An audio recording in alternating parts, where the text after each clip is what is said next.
So hello everyone out there in video land. This is Dan Sperling. I'm the moderator for today, and I'm director of the Institute of Transportation Studies and a professor there. So we welcome all of our graduate students and all of the other folks from UC Davis and from the community and Sacramento. So thank you all for joining us. Today we have a great speaker going to bring another perspective and new insights. Darnell Grisby.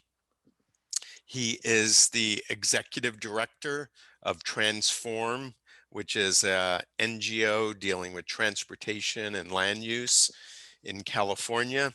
He was appointed just in October this past year, so he's only been on board a few months.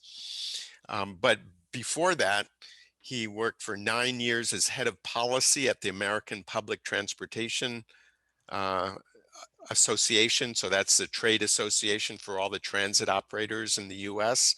So that was a really important position. I know it gave him a lot of insights and experience that he'll be drawing on here. And before that, he had been in California. He's a Californian, grew up in Southern California.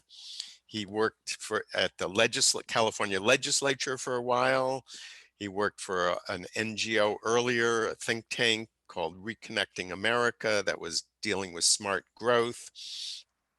And he has an undergraduate degree from UCLA in political science and a master's degree in policy from the Harvard Kennedy School of Government. So Darnell really has all kinds of experience and insight dealing with transportation policy, mobility justice. And so we're just delighted to have him here joining us and speaking to us. So thank you so much for spending the time with us and preparing for this. And it's all yours to take it away. And so I guess as a reminder also to everyone, so for all the grad students, put in your question through chat. For everyone else, do it through Q&A, the Q&A button, and we'll get to as many of those questions as we can. So take it away, Darnell. All right, thank you for the introduction. Thank you for the invite. Happy to be here to speak to everyone. Such an interesting time in our history to be talking about transportation and the role it plays in people's lives and what we can do here in California and the vision that we can really create for the rest of the country when it comes to what mobility can actually become. Next slide. So I grew up in Southern California, a little town called Riverside on the edge of the LA metropolitan area. It was a city that was, went through a lot of issues, but my mother grew up in Los Angeles, and it was a deeply divided city, particularly at that time, had a lot of limited public transportation options and some racist laws in the books. As a result, my mom and the folks in her generation couldn't really participate in California's 1960s boom. And that boom was really legendary because it really set up the state to become what it became. And my grandmother at the time cleaned homes, but because many of the better paying jobs were hours away by bus, she had to work locally in South LA. And as a result, she made just $5 a day. So after the 1965 uprising, the riots of 1965, my mother convinced my grandmother to move to Riverside, which is where I was born and raised. Over time, I began to really notice a difference between my neighborhood that I lived in and the neighborhood of my classmates that were bused into my neighborhood school. All of us had plenty of auto infrastructure, but my neighborhood in particular had much more intense auto infrastructure, had fewer parks, more freeway on-ramps. In fact, I had to pass one to get to school every day on my walk. We had fewer trees, and the cars seemed to drive a little bit faster on our side of town. It would take some time before I understood what all this really meant, and the fact that it was part of the design of the transportation network. As an undergraduate at UCLA, I had a professor, Melvin Oliver, who disclosed a truth to me that really opened my eyes. It was the fact that LA at the time had segregation patterns similar to apartheid era Johannesburg, South Africa. And when I heard that, I really began to understand that the opinions of policymakers and the decisions that they made had an impact on people's lives, and that my family's generational poverty may have, in fact, been created by those decisions. So where we come from actually matters in a lot of ways because we're impacted by policy decisions that impact our communities. So I'd like to pause now and do our first poll question, which is, where are you from?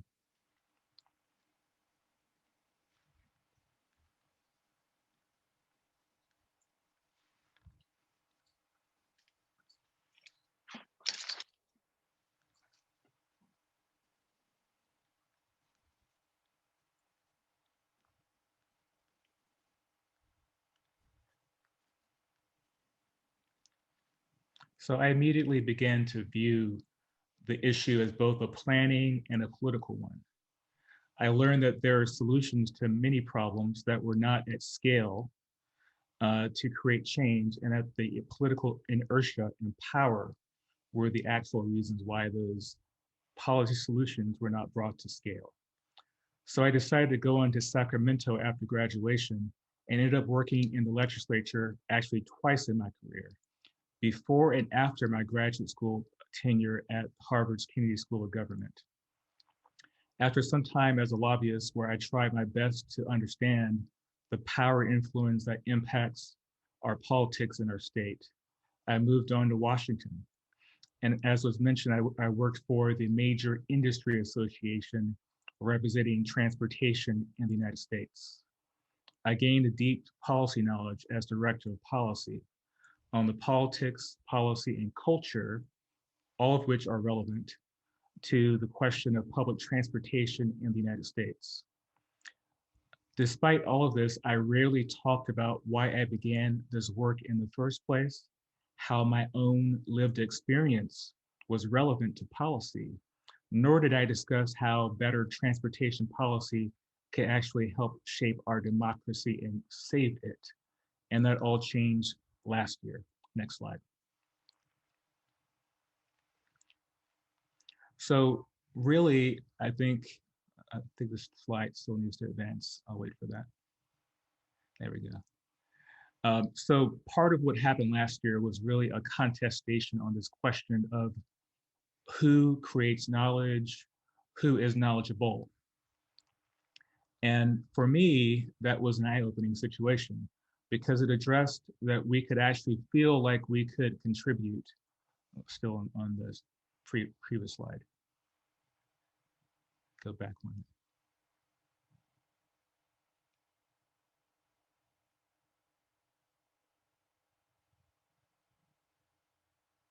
There we go. So it still contributed knowledge to me that our knowledge individually matters, our perspective matters, where we come from matters, and our lived experience actually can help inform policy. And this is something that is happening not just in transportation policy, but when it comes to things like EJ communities that are being impacted by pollution. They're speaking up, they're bringing their own individual knowledge into the space of ideas. And really what we're experiencing as a country is this idea that a lot of different people who may not have been at the table before could bring their own perspective, and that actually matters and can bring a greater light to policy questions. Next slide. So, as I began to continue to move along in my career, I'll wait for the slide to advance there. There's something that I frequently began to assess throughout my career, and the tensions really were between efficacy and scale. And one of the issues that I really found myself struggling with a lot is I might, at some periods of my career, have a great deal of scale. Like I might be working on the national level, may be able to impact federal policy, but the question I began to ask myself was, am I actually being efficient and effective in those efforts? And one of the things that really began to impact me was the fact that it takes so long for a transportation project to hit the streets. You could lobby for a particular subway extension or a big project. It could take 10, 15, 20 years for it to materialize, and in some cases longer. So that's a real example of larger scale, but then the question of efficacy. And then there's been other times in my life where I felt like in my career, I was actually contributing greatly when it comes to efficacy, but the scale may not have been exactly what I would have liked. So what I really needed to get was an understanding of what skill sets and what venues to pursue to be most effective. Next slide. So a lot of this has to do also with what stories we're willing to tell ourselves about who we are. And I think the better we are able to connect with our own context to develop your narrative and the reason why you're doing the work that you do is a source of power that is very potent, which allows you to be effective no matter where you are. If you can tie yourself back into that personal connective tissue of why you began to do this work in the first place. Next slide. So a lot of my breakthroughs happened, as I mentioned, in the last year, and it really began to help me understand that mobility as a concept can address national crises. It can resuscitate our democracy if we're talking about mobility justice, bringing more people into the American experience and the ability to actually get access to opportunity and to enjoy the metropolitan area that they might be living in. It's extraordinarily important, and it's something that we haven't really experienced in our nation, even though we've been a democracy for a long time. So we're becoming more democratic with time. And I think that mobility can actually contribute to that democratic effort, that small d democratic effort. Next slide. So one of the things I like to talk about today is some of the work that I'm engaged in now, who we are as an organization, who Transform is, what is this concept of transportation and equity, broadly known as mobility justice, what is the history of access, what are the needs and the solutions at play. Next slide. So Transform is a Bay Area statewide nonprofit focused on advancing equity and climate action through transportation and housing solutions. The organization is over 22 years old. I happen to be the first African-American executive director. I think the change that we're experiencing as a nation is also something that we're going to experience in mobility. Because really, we know that transportation and land use are closely related. And our mission as an organization is promote walkable communities with excellent transportation choices to connect people to opportunity, which can help us solve our climate crisis. And how do we achieve this? We do this through direct advocacy, government partnerships, innovative pilot solutions, and really center the needs and leadership of disadvantaged communities into that conversation. Next slide. So this concept of mobility justice, you can think of it just like housing. It's a human right. It impacts life opportunities, economic mobility, access to opportunity, and the ability to thrive. There's a clear correlation between commute time and upward mobility. According to one Harvard study, the length of commute is the single strongest factor in determining one's chance for escaping poverty, even greater than crime and elementary school test scores in this particular study. Next slide. So this connects back in with the fact that public transportation is disproportionately used by low-income people and people of color, and those groups are more likely to not have another option. Public transportation is their only access to jobs and basic needs, like groceries and what they rely on to get their kids to school and see family and friends. In US cities, 34% of African Americans and 27% of Latinas rely on public transit as their main method of transportation compared to only 15% of white urban residents. This is relevant because the quality of public transportation, therefore, is directly connected to people's ability to rise. Next slide. So we know that people with higher incomes are more likely to own cars. People with lower incomes are more likely to use transit. Generally speaking, however, we know that when you're in a community that is a high quality transit area, which we define as within half a mile of a rail or ferry station, regardless of frequency, and bus stops within 15-minute headways during peak period, that you're less likely to actually own a car. And we also know that if you're a quarter mile within a frequent transit stop, which is the California Department's of Housing and Community Development actual definition of TOD, you're even less likely to own a car. And this is true regardless of where you are in the income threshold. Next slide. The pattern is also similar when we talk about the number of transit trips people take per day.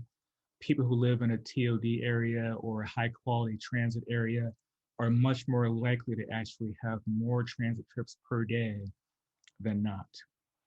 And this is extraordinarily important because it shows that our built environment and our investment in transportation infrastructure, particularly transit, can actually make a big difference with our ability to actually create change and meet our climate goals and promote access to opportunity. Next slide. So this goes back to a historical notion, which is MLK understood the concept of mobility justice. It's been around with us for a long time. He understood this because he understood it was part of a broader fight for the rights of the American people. He was centered in, of course, promoting Black folks, but I think his ethos was it's about promoting American values, and he understood the role that transportation plays in people having access to opportunity. Next slide. So really, when we talk about some of the land use patterns that we see today, they are intentional.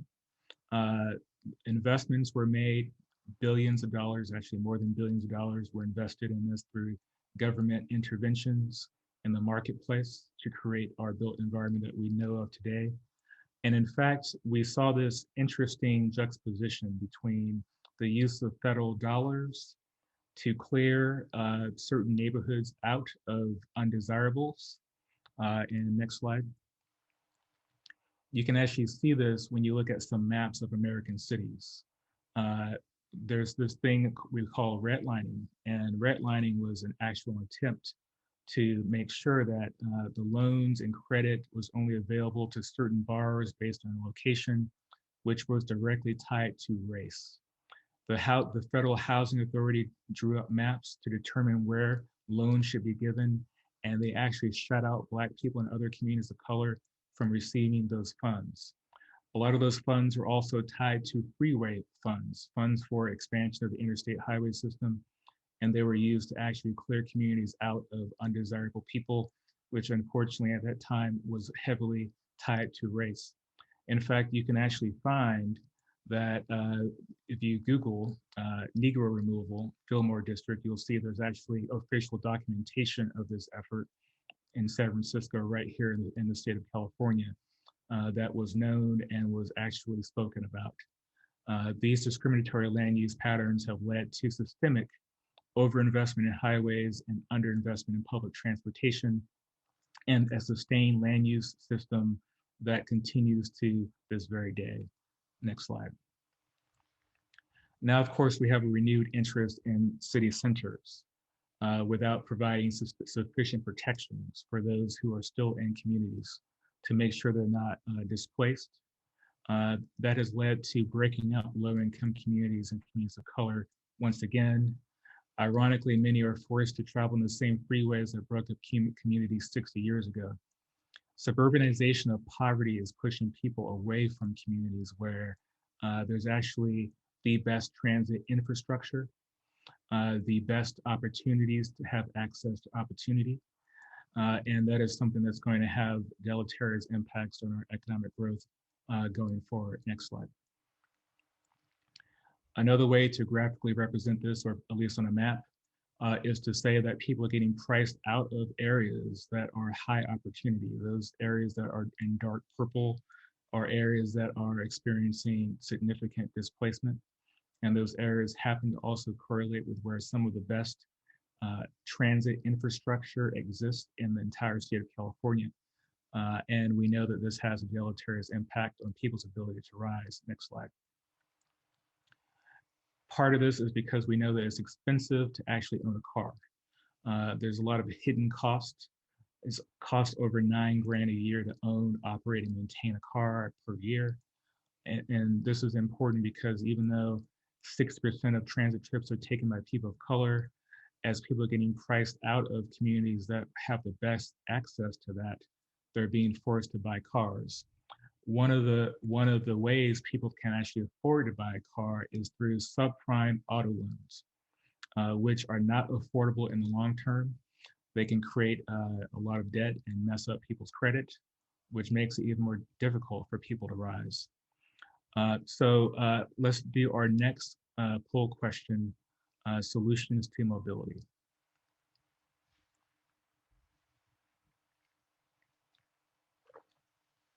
So which mobility solutions are most exciting to you? A lot of these exist already. Some of them are newer in their impacts, or at least in the conversation. And I'm really interested to see what you think the most interesting ones are.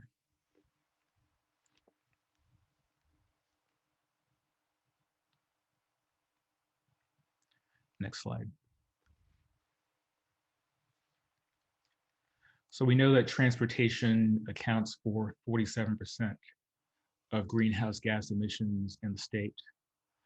It's not just CO2, it's other contaminants that can have a severe impact on people's health.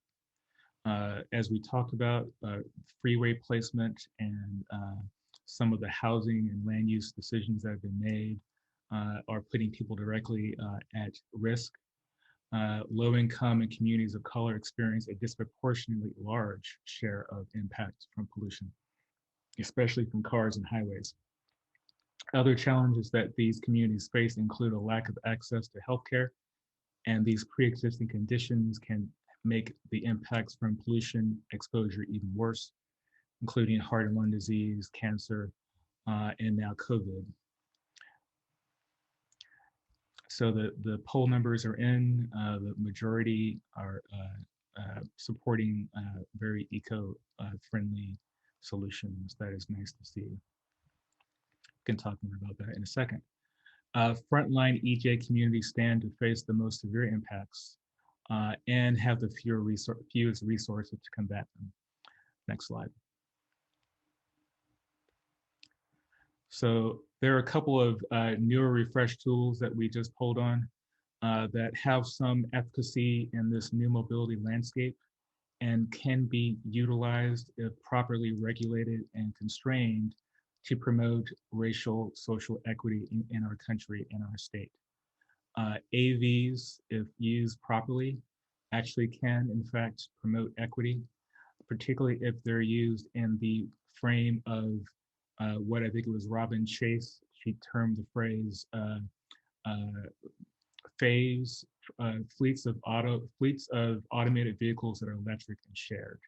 And we'll talk a little bit more about that because Transform is working with some other groups in the state to actually pilot some interesting things. Micromobility, which is this concept of scooters and bikes, can be extraordinarily effective. I think most people understand the import of those. Electric vehicles, of course, can be quite useful. We know that there's an entry cost for that. However, we have a project that can provide some interesting solutions for getting that access to lower income communities. And of course, there's transportation network companies. These are companies such as Uber and Lyft and similar companies that provide ride-hailing services, which can in fact be partnered with public transportation. We've seen a number of these partnerships around the country where TNCs are being called upon to work on routes that are so-called lower efficiency routes. These are routes that are hard to serve because of low density, low ridership, but they might be particularly advantageous and important to equity communities. So we've seen some partnerships there that are interesting, and we're still collecting data on their effectiveness. Going back to this AV issue again before I leave it, there are a lot of ideas floating around about AV shuttles that can also provide particular use cases for those same types of communities that might be hard to serve with traditional public transportation. One of the things that we should definitely talk about what to do policy-wise in the California context is how to increase the availability of bus lanes around the state. Is one of the easiest ways to actually speed up bus systems to make them more competitive with the car, and also to address some of those issues we talked about earlier, where we said that your commute time makes a big difference on your ability to rise. Bus lanes are a great answer for that. So is affordable housing near transit. So high quality transit, making sure that we balance the fact that a lot of communities want to live near transit because it's efficient, it's effective, it's useful, which is driving up the cost of housing near transit. If we can find ways to promote more affordable housing near transit, that's another great way to ensure that people have access to opportunity. Another is to make sure we can empower and make sure that the influence of communities most impacted by climate pollution are actually at the table, have a chance to speak, have a chance to share their lived experience with policymakers. And over time, they can help shape a solution to these issues because they're the closest to the problem. Another is road pricing, which is not always the most popular issue, but oftentimes it can be done in an equitable way to ensure that lower income communities receive rebates or other types of fulfillment to make sure that they're not being negatively impacted in the pocketbook. But road pricing can help manage the level of congestion on our streets and also help promote the right behavior set, which would be to use a cleaner alternative. Next slide. So one of the things that we are talking a lot about, particularly in the Bay Area and a lot of national conversation, is this whole idea of mobility management. And mobility management, if done effectively, can definitely promote equity. Mobility management is the idea that someone's acting as the orchestra leader with a bunch of different mobility options available to make sure that there's schedule coordination, network design, making sure that there's service standards and performance measures. Performance measures could be things like advancing equity, making sure that everyone has access. Can also manage project costs because actually the fact that the US has such high project costs for construction and execution of big projects on the transit area, on transit side, really impacts our ability to provide enough of it. So if we can find ways to lower those project costs through effective management, that's another great thing. We can also lead with the deployment of new technologies. As I mentioned, we mentioned that AVs could be used as AV shuttles to connect lower income communities that are harder to serve with traditional transit. Someone who's the orchestra leader can make sure that that technology deployment can actually be utilized for those communities. The other is managing the curb and parking. We talked about bus lanes earlier. One of the most effective ways to actually make sure that happens is that someone is consciously thinking about the curb, meaning that that area on the street closest to the curb, to make sure that that's utilized for things that we think are most important. Right now, in most places, a lot of that is parking. Uh, we know that, Donald Shoup and others talked about the high cost of free parking is deleterious for the environment. It actually negatively impacts transit operations. A lot of times, parking is, when it's overly plentiful, can encourage people to drive, even though it could be some of the best transit routes in the entire region where people should be taking transit because it's convenient. If parking is overly available, you can actually deleteriously impact those transit investments, which is why having someone leading the orchestra, once again, is highly effective as a strategy. Now, in the Bay Area, we have an ongoing conversation. In fact, I am on a commission where we are studying the idea of mobility management and how to actually bring that to the Bay Area. We're calling it a network manager in our case, but a lot of the things I just talked about is what people are talking about right now is There's network design, schedule coordination, all those sort of basic building blocks to make sure that the mobility network is equitable and actually works well. And this leads us to our next poll question. Who do you trust most to be a mobility manager?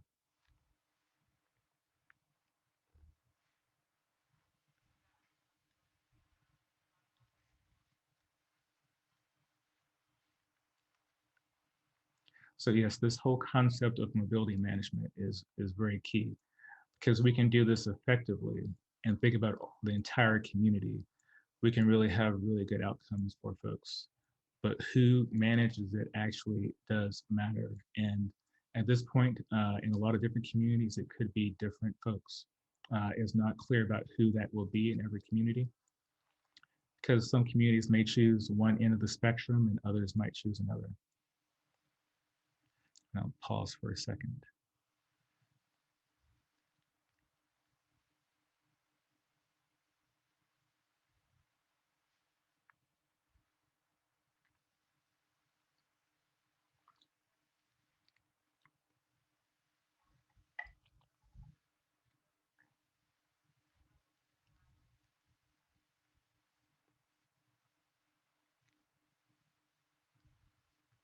MPOs came out number one. MPOs, that's interesting. I'll comment on this right now. That's why I paused for it. MPOs are a good option. However, one should remember that a lot of them have a suburban orientation. If you think about the size of our regions and the reach of them, the voting power in a lot of these cases will be very suburban, which could lead to impacts. So we have to think about that in terms of the impact of the policy that you get out of it. And that's one of the possible issues with the MPOs being the mobility manager. Next slide. So one of the things that we're doing as an organization, we've teamed up with our partners at CARB, the California Air Resources Board, Metropolitan Transportation Commission, which is the MPO for the Bay Area.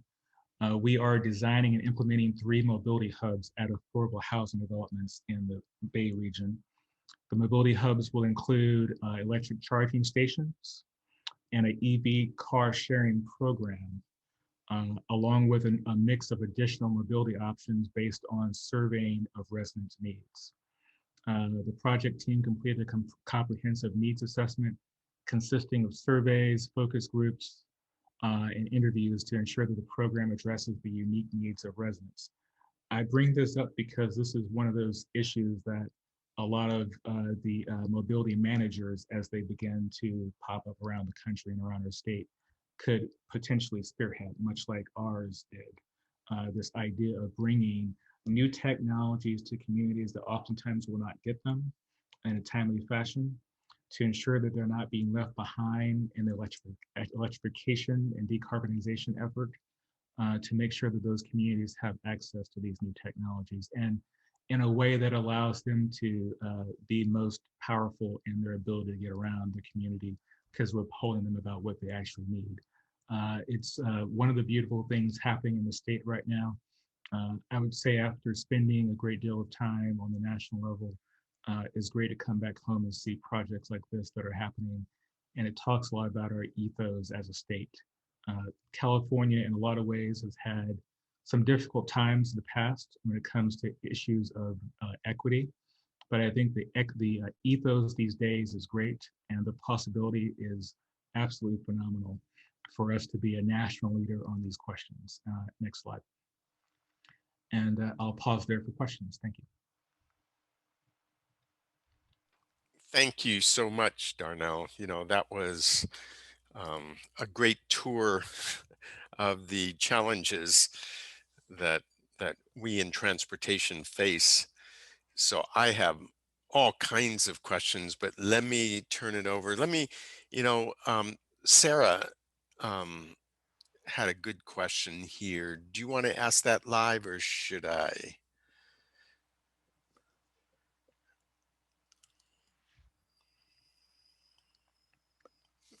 Okay, I'll ask it. So the question was, how can we give justice to historical communities who were affected by redlining?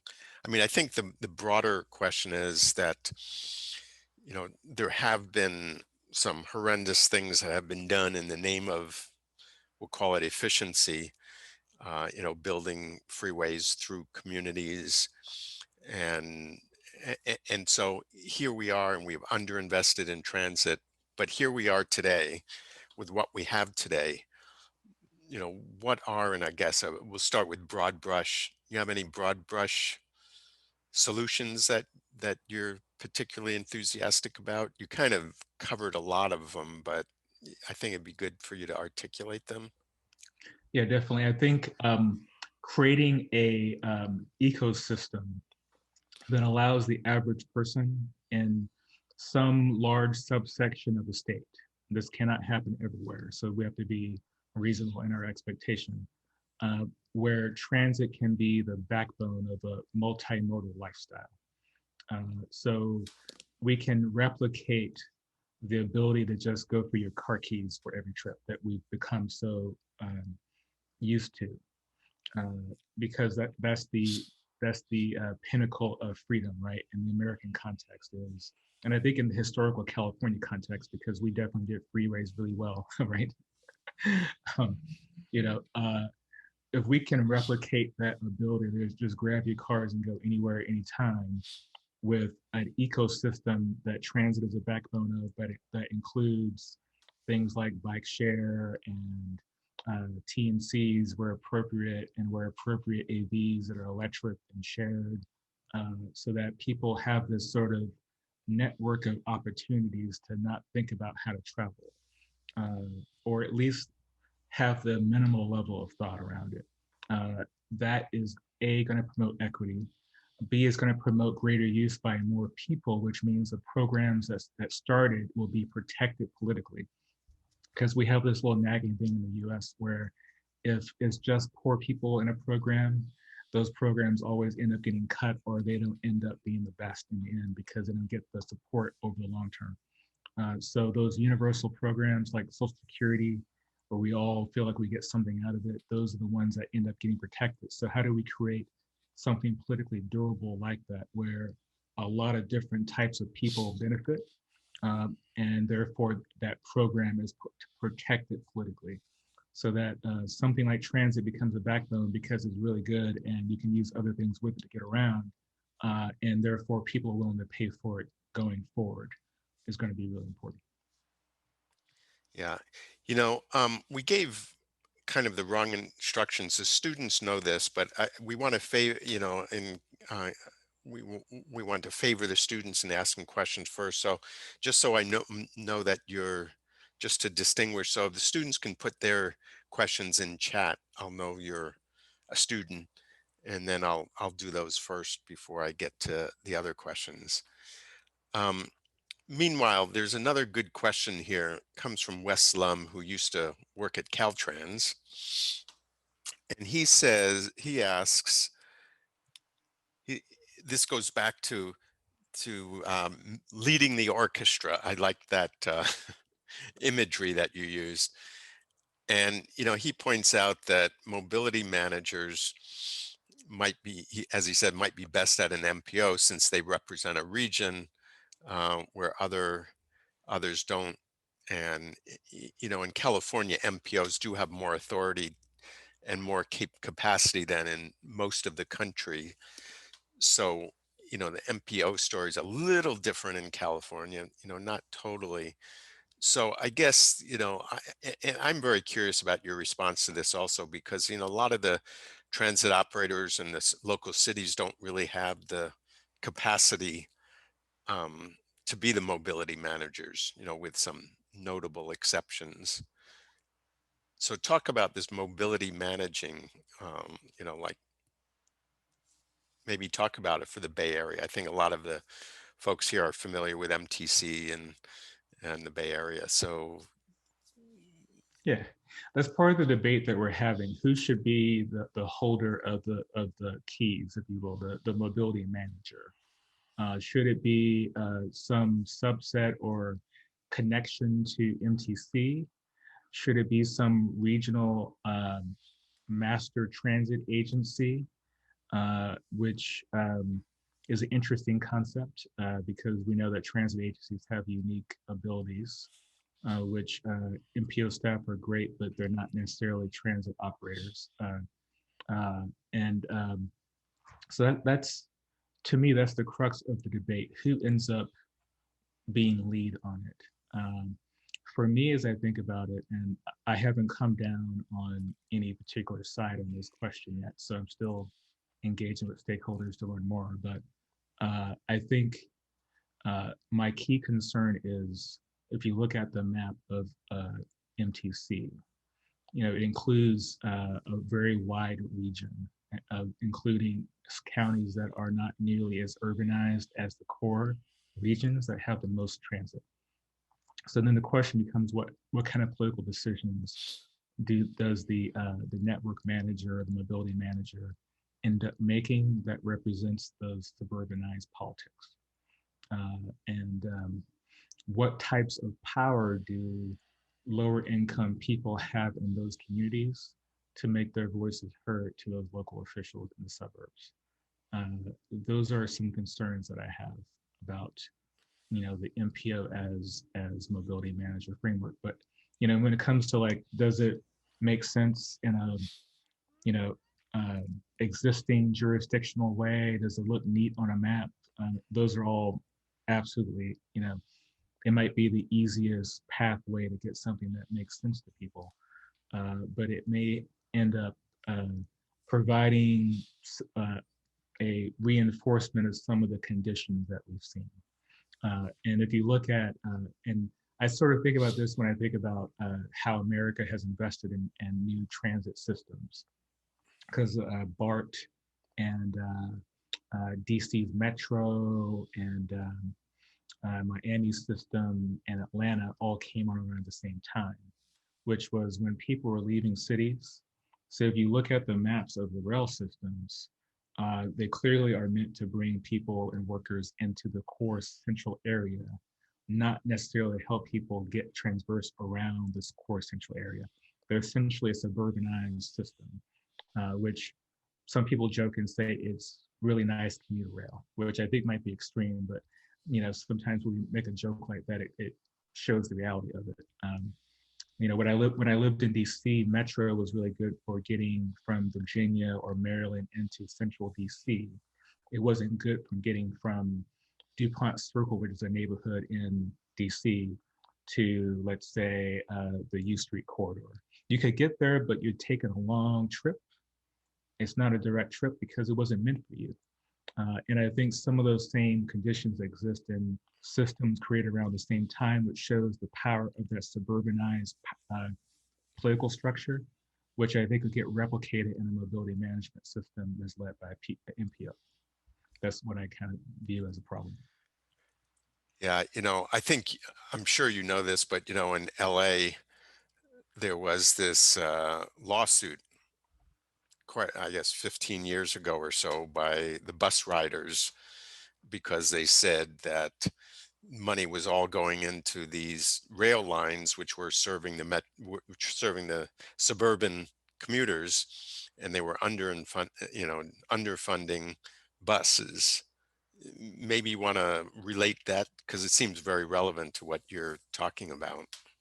Yeah, it's interesting. I was actually an intern at the LA Bus Riders Union, probably maybe a year or a year and a half or two after that consent decree, I guess it was, went down, which shows a lot of community power. The fact that they're able to say, look at these investments, there's some difference in the rider profile.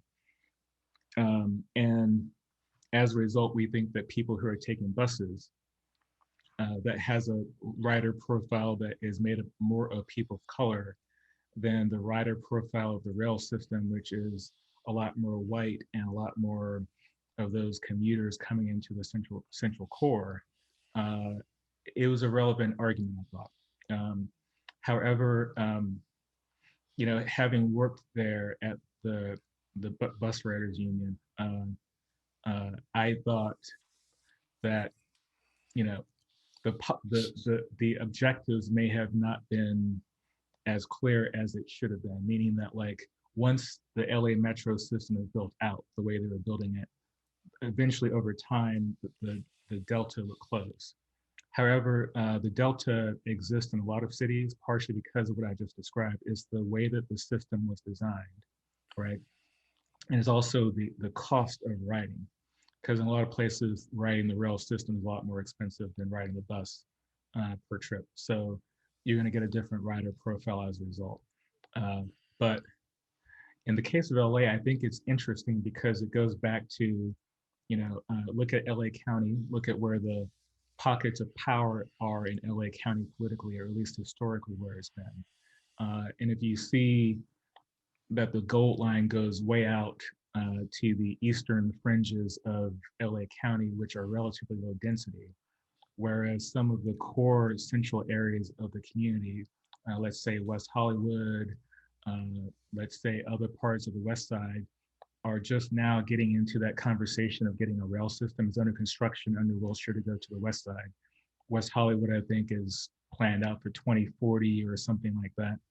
Um, and then, there are rail lines going to the valley, the San Fernando Valley, which is also low density, but very powerful, and tried to secede from the city uh, at an earlier point. I think I was in high school when that happened.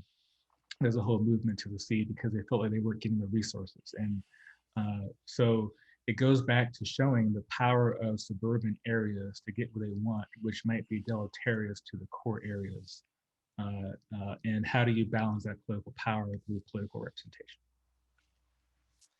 So, extrapolating what you just said a little further in a physical, geographical sense to rural areas, there's a question here from Juan Carlos Garcia, one of our great researchers, says,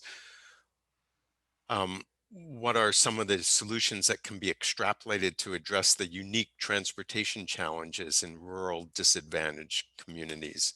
I know that's not been what you focused on. Do you have any thoughts on that?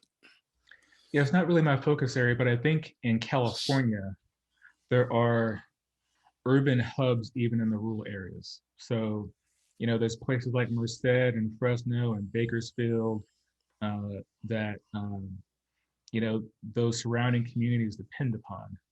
And I know not all equity advocates are a big fan of California high-speed rail.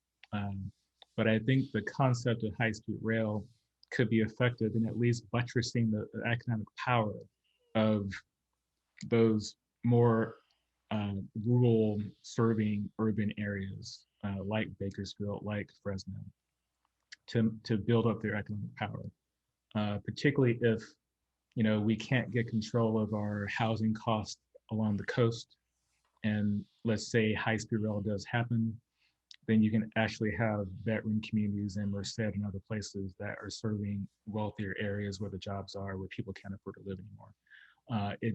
It's one of those situations where it's the coast versus the inland areas, and how do you balance the fact that the coast refused to build as much housing as the demand states, which is pushing people further out, um, which is creating some opportunity in rural areas, but also creating dislocation. And how do you fix that through transportation? Yeah. So someone here wanted to, I guess, is just kind of making a comment to you so you're aware of it, that Sacramento has several EV car share hubs at low income sites. And I guess the Air District, and I think there's other funds it as well as other sources as well. So I guess That's that was awesome. just an FYI Nice. for I your used to live in Sacramento. California education. Yeah, I'm happy with how far Sacramento has progressed over time. Because I used to live there, and I'm Yeah, always hearing about innovative things coming out of that city. So it's nice. I can confirm that it's come a long ways.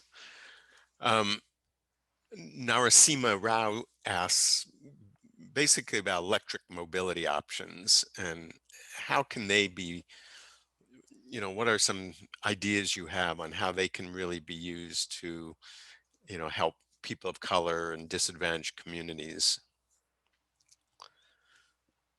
Um, so I think, going back to this concept of Robin Chase's concept of fades, fleets of electric vehicles that are electric, fleets of automated vehicles that are electric and shared.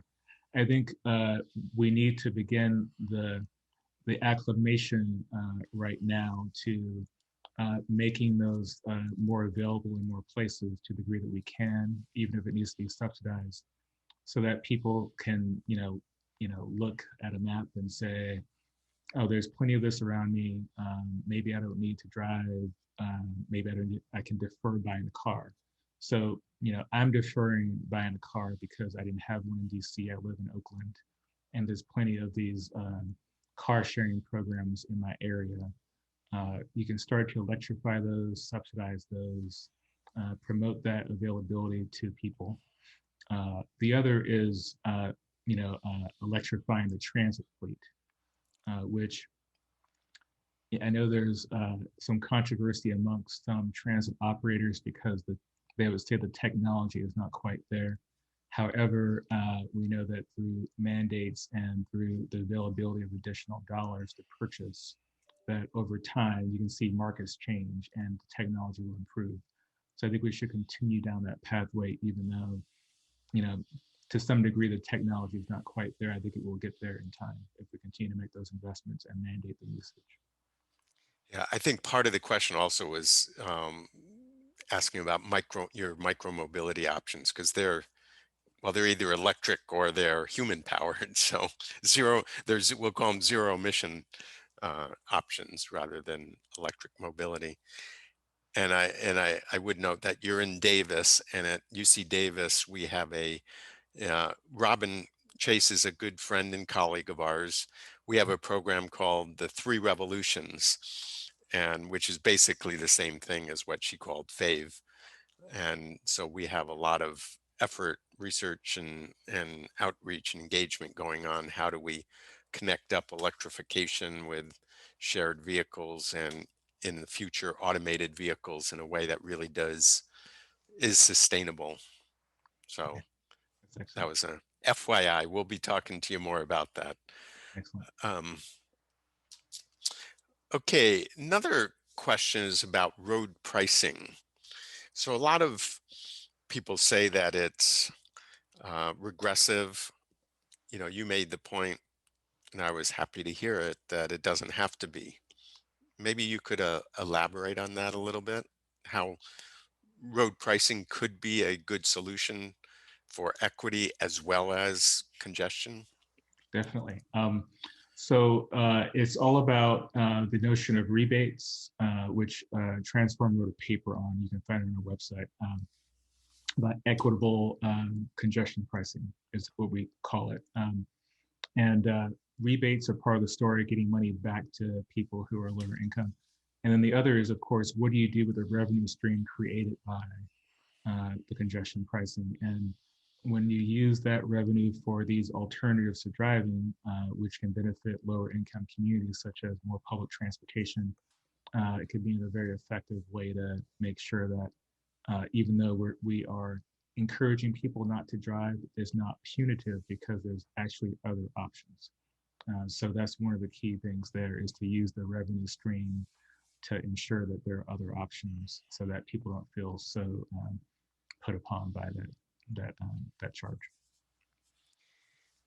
I have a question from David Sforza who says, Hi, uh, David. oh, I you know know, David. Hey. okay, good. Yeah. So he says, what about on-demand transit? I think, on demand in a broad sense, microtransit, TNCs, I guess.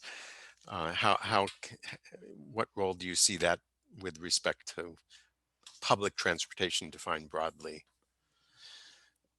Um, I'm really optimistic about the use of microtransit. Uh, However, it hasn't really penciled anywhere just yet. Um, Darnell, it occurs to me many people probably don't know what that is in this group. So maybe define that for everyone. so essentially, the way it's been applied in the places I've been to, and I've toured some of them, is essentially you can imagine a van type vehicle, for example, that you can call on your phone that is creating some form of dynamic routing to get to you. So it's not a fixed route system.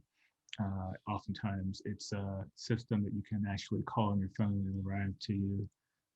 There's a lot of issues with that, and I'll tell one story, and I won't mention where I was, but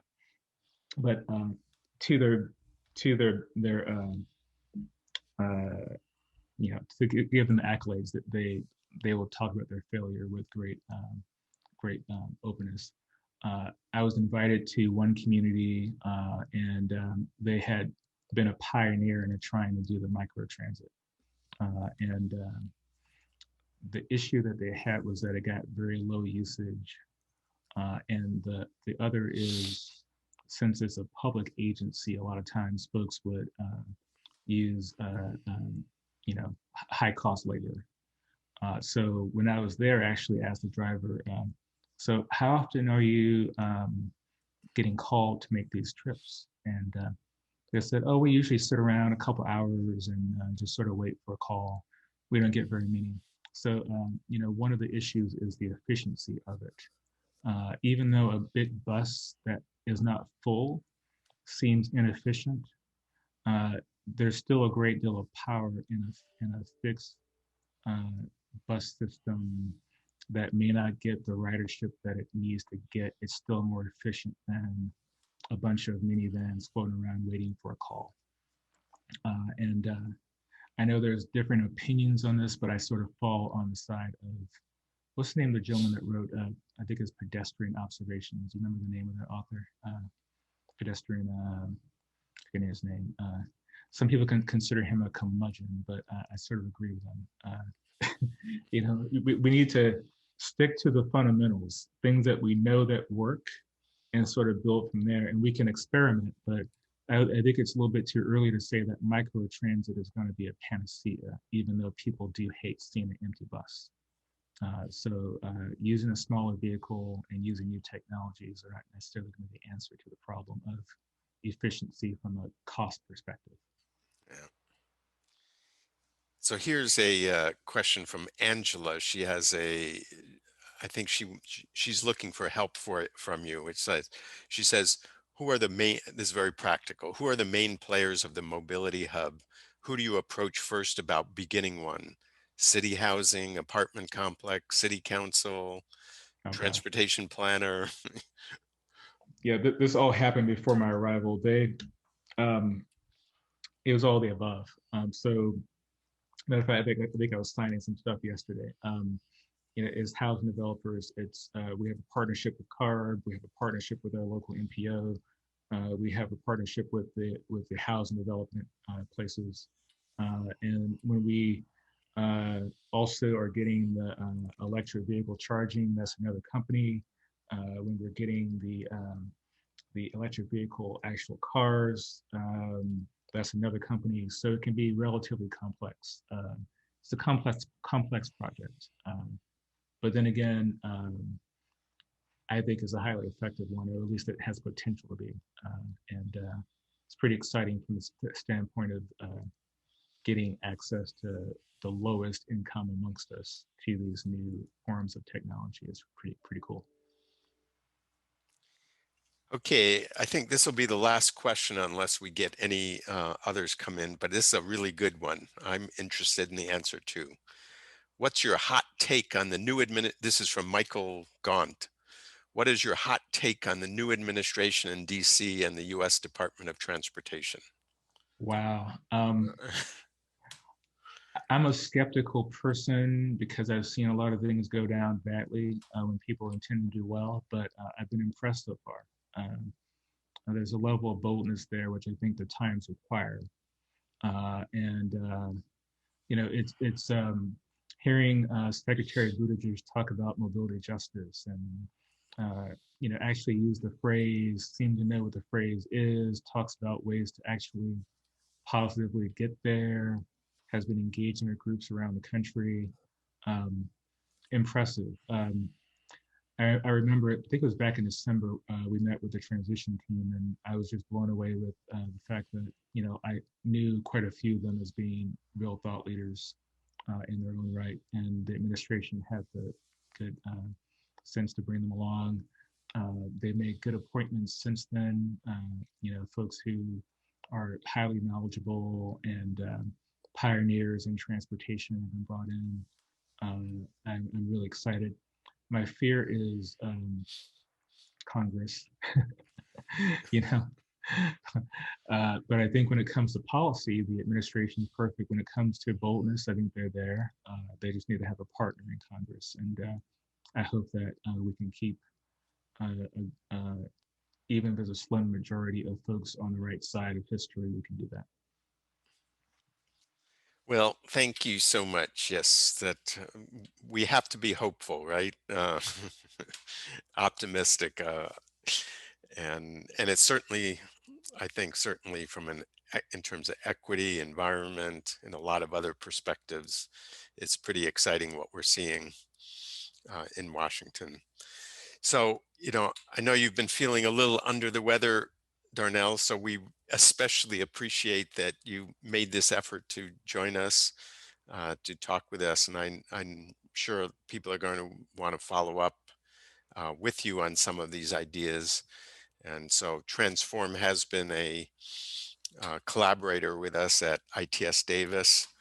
And so we look forward to more collaborations with you and with your organization, because these are really huge issues. It occurs to me that no one asked the question, and you didn't raise it either, about these new law having the state intervene about imposing land use controls, like around transit stations and so on. So we'll leave that for another time.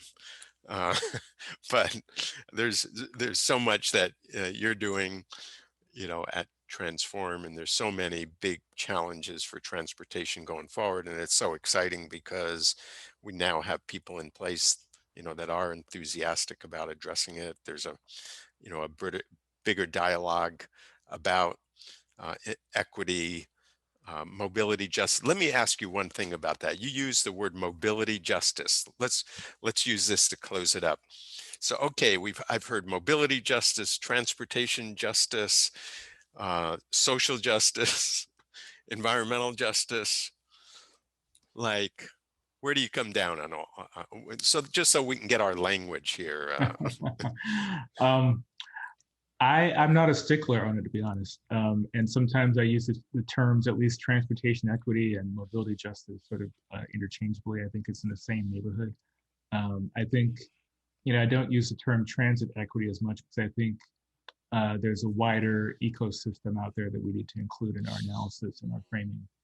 So I tend to use the term transportation equity and mobility justice. Um, Mobility, I think, makes a lot of sense because it is something that is mobility justice, I should say.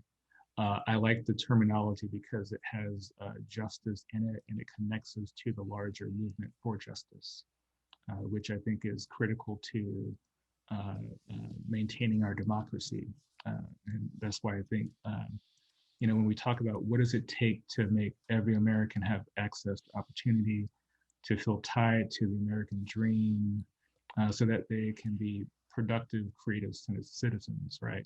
Um, I think about what happened on January 6th, for example, and I wonder about, that's the citadel of our democracy um, that was attacked, and how do we prevent that? And for me, one of the ways that I contribute is through mobility justice. This idea of at least we can provide people access through that to opportunity. And other people are doing things on housing justice, and there's a bunch of other issues, but at least our little square that we're on, we can make a contribution to democracy in that way. Well, you know what? I'm with you. You've convinced me. I'm going with that expression as the lead expression, and so I'm pleased to hear you say that.